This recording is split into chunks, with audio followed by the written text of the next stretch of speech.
In Exodus chapter 34, as Moses was on top of the mountain getting the Ten Commandments for the second time, God did for Moses what mothers do so well for their children.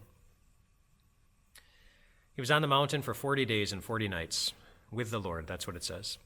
It also says something else, that Moses went without food and without water for those entire 40 days. And no, I am not saying that mothers starve their children or that good mothers, they withhold refreshment from their children. I'm not saying that. I'm pointing out that even though Moses didn't have food and didn't have water for those 40 days, he was still able to walk back down the mountain at the end of them with enough strength that he was able to carry those 2 stone tablets with him. In other words, God still found a way to give him everything he needed to be able to keep going. He did. At the beginning of those 40 days, if you had asked Moses, you're going to go 40 days without any food or water, do you think you're going to make it? I think he may have been skeptical. Just like children will often come up to their parents and say, I don't know if I can make it without the car this weekend. I don't know if I can make it without my favorite breakfast food in the cabinet. I don't know if I can make it. Mom, I need this and this and this, and they're convinced of it. But moms know. Whether or not their children actually need those things, they find a way to provide. They work hard to provide, and today we celebrate, and rightly so, the wonderful gift of moms who do provide, who have provided.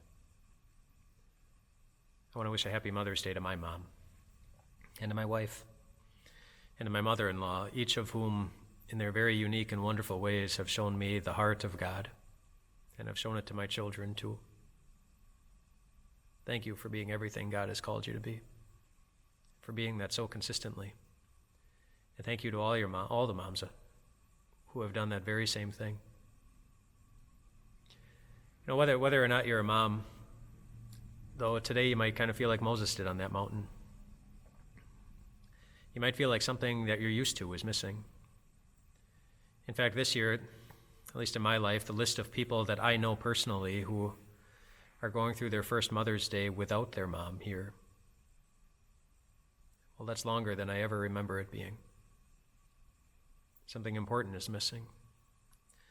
Their moms are in heaven, and that's a wonderful blessing, and we're grateful for that, but still on earth, that hurts when something is missing.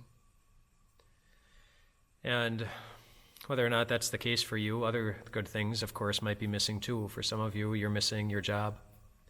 You're missing your income. Some are missing the satisfaction of knowing that you're making a difference in someone's life because you, for a number of weeks now, have not been able to volunteer in the places where you used to. You haven't been able to serve people in the ways that you're used to doing. Important things are missing. Maybe important emotional needs are missing. That what's missing is the love and attention of someone that is supposed to give those things to you, or someone who once did, but they no longer can, or they no longer do. But whatever is missing, whatever is making you feel hungry in your soul or parched in your heart, just remember what God did for Moses on that mountain. Somehow, in a way that only God knew how to, he gave him everything he needed to take his next steps forward, with enough strength that he was able to continue carrying what was probably kind of a heavy burden. And you carry burdens too. And they're hard, and they're difficult, and they're heavy. But God did not invest the life of his Son in your existence so that he could just abandon you in your deepest need.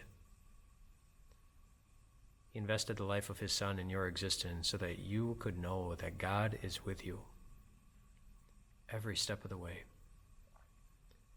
and that he will never fail to provide all that you need, and so much more. Whether or not you see him doing that with your eyes right now, we have the right to see that he is doing that as we look at life through the eyes of faith. Through the eyes of faith. We see a Father who knows your needs and knows how to provide for every step along the way.